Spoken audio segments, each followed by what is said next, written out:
There is something good here for you. So stay here. This place, there's no word game. It's all about discussing biblical mysteries into a revealed truth and reality. Today, again, we are continuing from the prophetic dimension. And today, right now, I'm going to talk about the declaring prophets. The previous episode, I spoke about the seeing prophets. So, in this prophetic dimension, they are the kind of prophets who don't see to say, but they are inspired to say. The prophets like Jeremiah, the prophets like Elijah, Isaiah, they are the declaring prophets groups. They are the most dangerous prophets. They are the most powerful and dangerous. That is the most dangerous stage of prophecy. They don't see to say, they are inspired. In this stage of prophecy, the inspirational stage, the person receives a particular aura and a push from the realms of the spirit. So after that push, there is something that brings the inspiration. Actions of people can bring inspiration upon a prophet. Action of certain things, doings and undoings of people can bring an inspiration upon a prophet. An example, the Bible said in 2 Kings that Elisha cursed some children. How? They started to, throw an welcome words on Elijah the bad, Elijah the bad, Elisha the bad. Then he was pushed, inspired with anger. So actions and inactions bring inspirations of prophets. It rouses inspiration. It rouses their spirit to be inspired, either for good or for doom. These prophets are sometimes quick-angered. And from the inspiration, when the person the prophet is inspired, then he get into the birth, the conception stage of the prophecy. The conception stage, when the inspiration he received begin to accumulate power to declare. After the prophet is inspired, power is accumulated within him to force him to declare. That is the conception stage of declaring prophets. He's been conceived. The inspiration has made him to conceive something that ready to push him to declare. Then from the stage of the conception, go to the birthing stage of the prophet. That's the declaring stage. So Elisha declared doom on the children. Let's look at Elijah and the prophets of Baal.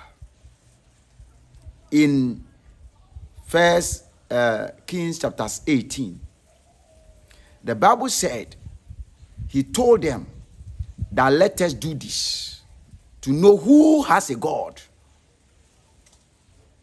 And this was an inspirational prophecy, declaration, the power force. So he was inspired by the actions and the inactions of Jezebel and the prophets of the Baal. What the effect and the negative impact they had on the nation of Israel. This was after the flood, after the nation. So the negative impact it had on the nation, it brought inspiration upon Elijah. And after the inspiration, he was pushed, he conceived a power within him to declare something. So after this, he made something out of it. Then he waited in the conception.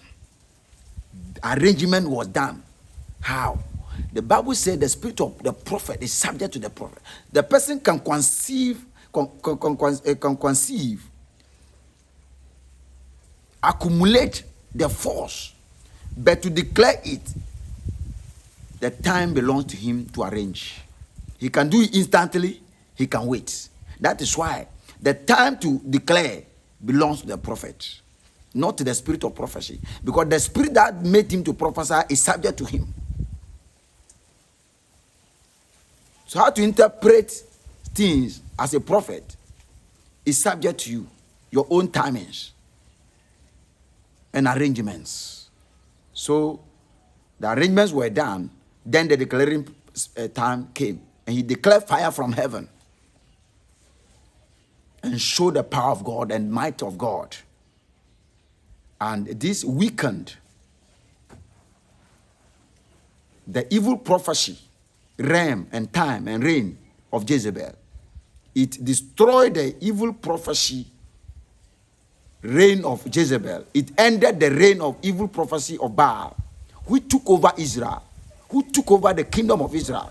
Even the kingdom of Israel, everybody consulted them, because they manhandled and then killed every good prophet, and most ran into hiding. So they took over Israel. So these actions inspired Elijah as a prophet to conceive power to make declaration, and the declaration called fire from heaven and ended that realm of evil prophecy of the prophets of Baal. 450 of them, and in all 850 prophets. Just imagine that 850 evil prophets are in charge of a nation. Yeah. So the betting stage, let's look at Jeremiah. In Jeremiah chapter 28, the Bible said Jeremiah went and told Zedekiah, the king of Judah, that this is the mind of God concerning you, between you and Nebuchadnezzar. He made a yoke of wood and said, you must give your power under, you must submit yourself under the rulership of Nebuchadnezzar. I have given everything under the sun, every living thing under his power, and you are included. If you don't do that, I'll let him come and take you captive into his own nation. You must either be slaves for him in your own land, or if you disobey, I will let him come and take you from your land and you become a slave in his own land. But they rebelled. And then one evil prophet called Hananiah came and break that yoke. He broke the yoke that was upon the neck of Nebuchadnezzar. That symbolizes the suffering that they were going to suffer for under Nebuchadnezzar, and said it is not true. So that this action of the evil prophet Hananiah brought inspiration from Jeremiah. It inspired Jeremiah to declare. And Jeremiah declared, he said, if it is God who made you to say this thing, but woe unto you that you spoke this from your own, because of your own belly. And there I declare to you that you have broken the yoke of wood, but God says he's bringing the yoke of iron upon the neck of Judah. Now, because you make evil prophecy, I tell you, this year will not end. You will die. This declaration. The actions of Nehemiah inspired Jeremiah, and he conceived a particular power accumulated into him, and pushed his tongue to birth the power accumulated. And what he bet was that you will die this year. And I tell you, that activity happened in the fifth month of the year. And the next 2 months, the evil prophet Hananiah died. In the 5th month, on the 7th month, he died.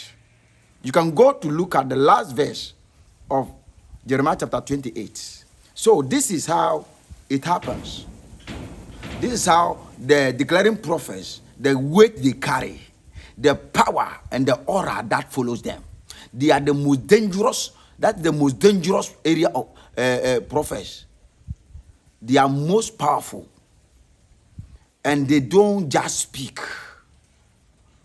The declaring prophets are those who will tell you what will happen to you, though they did not see anything about you. That tomorrow by this time, this is going to have.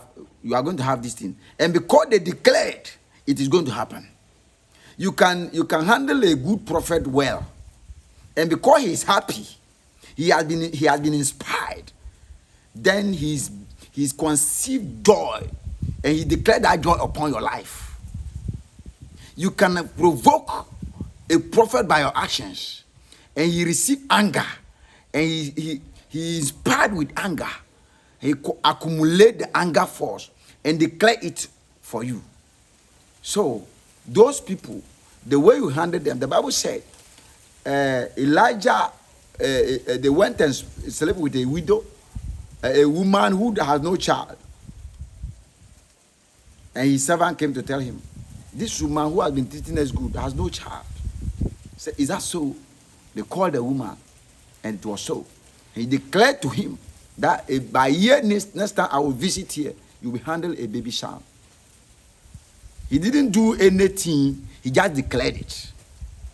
This is from his own capacity as a prophet. Declaring prophet declare things not because they saw it. They declare it from the pool of the power they contain or they are handling. But today, I don't much see those kind of prophets. Today it's just like I see this, I see that. That is why people are deceived, because most people who see things are not prophets. Because we mistake to make them prophet. No, I'm not saying not everybody that anybody who sees no prophet. Not everybody that sees a prophet. When you look at my previous dimension of prophets, I spoke about the seeing prophets. God bless you that you have made time to listen to this sensitive message from the man of God. So know how to handle one prophet you have believed. Somebody can be a prophet, but they don't put prophetic name on himself. You see, it's not about the name, it's about the works. When you come near a prophet, you will experience the presence of God. He will not tell you anything, but you yourself, you begin to see that I'm experiencing some presence. There is some transformation that it look like I am in a particular realm. Some prophets even carry the name pastor. Some prophets even carry the name brother. It's not about the name the person is carrying, no. The aura, the presence. A declaring prophet carry presence, but the seeing prophet carry eye. So his presence change things. And at this hour, that is where we look at the book of First Kings, where the prophet told Israel that tomorrow by this time food will be in abundance in the town. How to make it doesn't happen. But the king saw the nature and said, where is the hope of that food? Then the prophet declared to him, because you doubted, you will not see this. And it happened. So declaring prophets carry presence. They are inspired. Then they conceive power. Then that power push them to bet their inspiration into life, and it impacts people's lives. It depends on what he has declared. God bless you.